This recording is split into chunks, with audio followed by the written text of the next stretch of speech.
আসসালামু আলাইকুম, hello viewers, welcome to শেষ সকাল ব্লগ। আমি ইতি শেষ সকাল ব্লগ থেকে বলছি।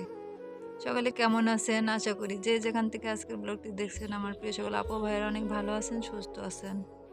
আল্লাহর অশেষ রহমতে এবং আপনাদের দয়া আমিও ভালো আছি আলহামদুলিল্লাহ। তো ভালো আছে আর কি, শারীরিকভাবে সুস্থ আছি, কিন্তু কিন্তু মানে মনটা ভীষণ খারাপ। তো যাই হোক, আজকের ব্লগটি আমি এই যে ভোরবেলা থেকে শুরু করলাম। ভোরবেলায় কমলাপুর স্টেশনে চলে আসতে আর কি। এই যে আমি একা একাই বাসায় যাচ্ছি আর কি, বাপের বাড়িতে যাব। তো ট্রেনের জন্য অপেক্ষা করতেছি, আমার অপেক্ষার দিন শুরু। শুধু ট্রেন না, অনেক কিছুর জন্য অপেক্ষার দিন শুরু আর কি। তো ওয়েট করতেছি আর কি স্টেশনে বসে। তো ভিউয়ার্স, এই তো অফ ক্যামেরায় আমি ট্রেনে উঠে গেছি। আর আমি যেহেতু একা একা ট্রাভেল করতেছি, সাথে অনেক ব্যাগ ট্যাগ, তারপর আমার সোনার উপায় আছে আর কি। তো এই কারণে আমি আর ভিডিও শ্যুট করতে পারি না। এই যে ট্রেনটা ছেড়ে দিছে অলরেডি।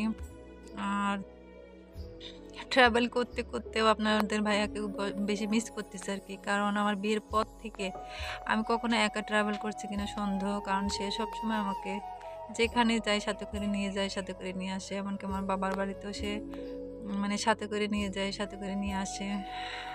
তো আসলে ভীষণভাবে মিস করতেছি তাকে আর কি। তো ভিউয়ার্স, গতকাল আস্তে আস্তে আমার বিকাল হয়ে গেছিলো। বাসায় আসার পরে আমার শরীর বড্ড ক্লান্ত ছিল আর মনটাও খারাপ ছিল। এই জন্য আর কোনো প্রকার আমি ভিডিও শ্যুট করি নাই। তো আজকে খুব ভোরবেলা ঘুম থেকে উঠেছি আমি, কারণ সারা রাত আমার ঘুম আসে নাই। আর এই যে ভোরবেলা উঠে একটু হাঁটাহাঁটি করতেছি উঠানে আর কি। সবাই ঘুমোচ্ছে এখনো। আর চারপাশে আজকে এত কুয়াশা, কি বলবো, আর প্রচুর প্রচুর ঠান্ডা পড়েছে এখানে। তো আমার মা উঠানে এই যে সিম গাছ লাগাইছে, অনেক সিম গাছ লাগাইছে। আর মাশাল্লাহ, মানে এত সিম ধরছে কি বলবো। আহ, অনেকগুলা গাছই লাগাইছে, এখানে এই পাশেও লাগাইছে, উঠানের ওই পাশেও লাগাইছে। তো প্রচুর সিম ধরছে আর কি, সেগুলো দেখতেছিলাম একটু হেঁটে হেঁটে, আর আপনাদের সাথে শেয়ার করতেছি। তো যাই হোক ভিউয়ার্স, যারা যারা ভিডিওটি দেখা শুরু করেছেন, একটি লাইক দিতে ভুলে গেছেন, প্লিজ একটি লাইক দিয়ে ফুল ভিডিওটি ওয়াচ করে দিবেন। আর যারা চ্যানেলটি সাব করেছেন অসংখ্য ধন্যবাদ। আর যারা করেননি প্লিজ আপনারা সাব করে আমার পাশে বন্ধু হয়ে থেকে যেতে পারেন, আমিও চলে আসবো ইনশাল্লাহ। তো ভিউয়ার্স, আপনাদের ভাইয়া মানে চলে গেল। আর এত তাড়াহুড়া করে গেল, কারণটা কি আপনাদের সাথে বলতেছি।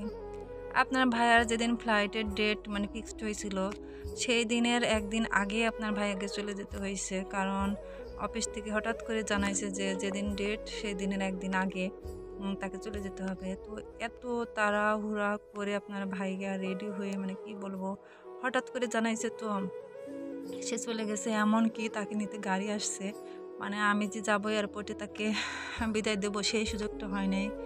যাবার আগে ঠিক মতো মানে খাবারটা খাবে সেই সুযোগটাও পায়নি। এতটা খারাপ লাগছে কি বলবো। তো যেটাই হোক যাই হোক, সে চলে গেছে। দোয়া করি, মানে মানে মনটা ভীষণ খারাপ লাগতেছিল আর কি, যে এতটা দিন একসাথে আসলাম ঢাকায়, ভালোভাবে একটা বিদায় দিতে পারলাম না। তো চলে গেছে, যাই হোক, মানে ঠিকভাবে যাক, ভালোভাবে থাকুক, সুস্থ থাকুক। আপনারাও সকলে দোয়া করবেন। তো মাঝখানে অনেক কয়টা বছর, মানে 3 থেকে 4 বছর আপনাদের ভাইয়া মানে যায় নাই আর কি, তার জবে যায় নাই, সে দেশে ব্যবসা করছিল। তো 4 বছর পর, অনেক দিন পর আবার বাইরে গেল, তো এই জন্য একটু খারাপ লাগতেছে। কিন্তু আমার নতুন যখন বিয়ে হয়, বিয়ের কিছুদিন পরে কিন্তু আপনার ভাই আমাকে রেখে বাইরে চলে গেছিল। তখন আমি 5 মাস নতুন অবস্থায় আমার শ্বশুর বাড়িতে ছিলাম। আর যারা আমার পুরাতন ভিডিও দেখেন তারা তো জানেনই, আমার বাবার বাড়ি আর শ্বশুর বাড়ির ডিস্টেন্স অনেক বেশি দূর, কারণ আমার বাবার বাড়ি হচ্ছে চুয়াডাঙ্গা আর আমার শ্বশুর বাড়ি হচ্ছে জামালপুর। তো এত দূর হওয়ার কারণে আমি এই 5 মাসই শ্বশুর বাড়িতে ছিলাম, আসা যাওয়া করা হয়নি আর কি। তো তখন তখনকার কথা মনে হলে আসলে কেমন জানি লাগে। আর তখন নতুন ছিল তো, নতুন নতুন বিয়ে হয়েছে, নতুন সংসার, এগুলা মানিয়ে গুছিয়ে নিতে নিতেই আসলে সময়টা কেটে গেছিল। কিন্তু এখন এখন মনে হয় যে অনেক দিন পর গেছে, কিভাবে মানে একটা দিন থাকি নাই যে মানুষটাকে ছেড়ে, সেই মানুষটা চলে গেছে। এখন কিভাবে মানে সময়গুলো কাটবে, কিভাবে কি সময় কাটাবো, বড্ড মানে একা একা লাগতেছে আর কি।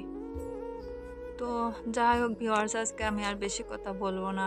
আর যাই হোক, সকলে দোয়া করবেন আমার জন্য আর আপনার ভাইয়ের জন্য। আর আপনারাও সকলে ভালো থাকবেন, সুস্থ থাকবেন। আল্লাহ হাফেজ। আসসালামু আলাইকুম।